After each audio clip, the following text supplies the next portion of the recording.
There's three main reasons, and I'm going to start with that first one that I said and kind of the underlying components. So the first main reason to stay in network with a big payer like UHC, even if it's financially not profitable for you or financially unsustainable for you, is that the fear of losing volume, right? Like that person said, that commenter said, it's hard, it's difficult to walk away when a lot of your patients are UHC beneficiaries. I get that. I can totally appreciate that. So that's one reason to stay in. And some people look at some practices and healthcare organizations will look at the rate reduction that they're getting for being in network as the cost of doing business. It's basically their marketing, their patient acquisition. They don't have to have conversations with patients about the value of the services being provided. They don't need to make a sale or anything like that. It's really just we're in network. Yes, your doctor referred you to us, etc. This is how much it costs per your provider. You're in network, so you know you're paying the least. Boom, done. It's very simple. So some providers and organizations will simply be in network because they know the patients are going to be there. Maybe they'll make up for it in volume, but is UHC such a cornerstone for the business and generate those referrals? They're not having to close the sale, all of that kind of stuff, which is, again, operations that work at scale can probably do that. You know, a big hospital system that's seeing thousands of patients a day can probably afford to take a 40% reduction in their fee schedule because they understand that they're going to make it up. They're going to make up for it in volume, and they've already got the infrastructure in place to deal with the administrative burden of delivering care to those beneficiaries. So number one, fear of losing volume, or the fact that it's just the cost of doing business for getting easy acquisition patients, right? So that's one reason to stay in network. Number two, which is kind of in line with that, but I think speaks to a deeper issue, is this perceived value that being in network provides. So a lot of providers will opt to be in network or only see patients for which they are in network with the payer because it prevents them from having to have difficult conversations. Like no one wants in healthcare wants to feel like they're being salesy, that they're selling the patient on their services. We have an aversion to that. And that aversion makes people stay in network, makes organizations stay in network, right? Because they don't want to have those conversations. It's easier if it's handled by the insurance company. This is just what your insurance company charges, et cetera, et cetera, et cetera. And there's this, again, this perceived demand or perceived value in having in-network providers. A lot of organizations, and this might be more true depending on your geographic location, right? Like if you are in an area that has a much more affluent socioeconomic demographic, people that are more willing to pay out of pocket because they see the value, this might be less of a consideration for you. I can tell you one thing, we run an organization in a part of the city that I live in that is of lower socioeconomic status as a general demographic in our location. And it is something that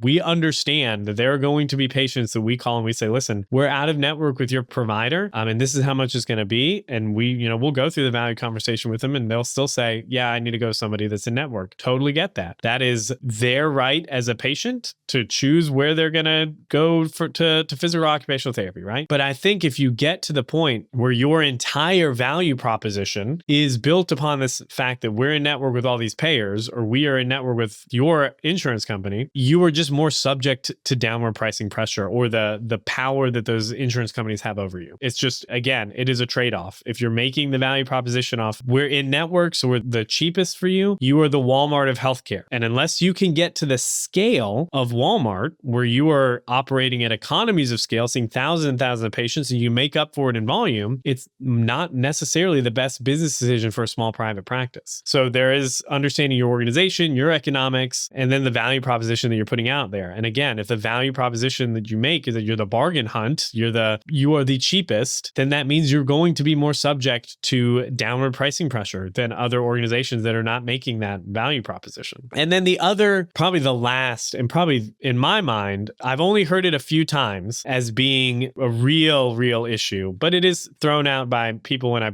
bring up this conversation of like, no one's forcing you to be in network with a provider, is there's fewer resources, or maybe it's going to be more difficult, or I don't understand the strategy for going out of network, or even cash-based altogether. Now, I've been very vocal about the fact that I do believe that going 100% cash-based does not solve the ultimate problem. And especially it doesn't solve the problem of access to affordable healthcare for the populace. right? Going out of network or going cash-based, going 100% private pay works for a demographic that has a lot of disposable income and that can access care. It's going to be good for them, but it's not going to be good for the majority of people that really require or dependent on the coverage of their employer's health insurance to get healthcare paid for. So I understand from a business standpoint, going out of network or going cash-based seems like the way to go.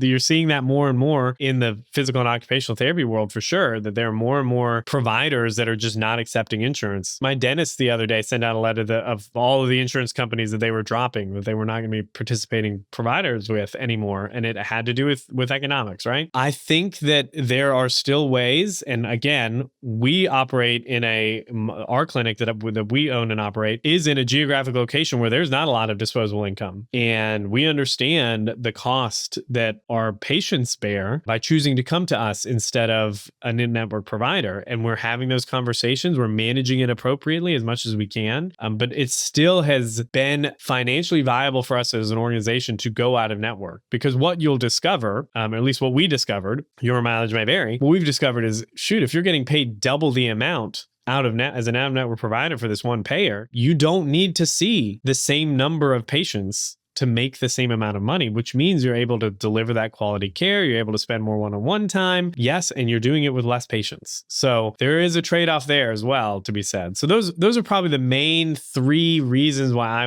that I've heard of people saying, well, we need to stay in network. One is like the fear of losing the volume or fear of losing the patients, this perceived value proposition of being in network or the perceived demand for in-network providers, and then this apprehension about how do we go about billing for services as an out-of-network provider? How do we go about informing our patients, having those discussions, et cetera? I think the big thing to keep in mind there, at least the way I see it, is all three of those problems stem from one fundamental supposition or issue, and that is clinicians need to be comfortable communicating the value that they bring to the table. If you'd like to learn more about Strata PT and see how our EMR and RCM works, head over to stratapt.com to book a demo.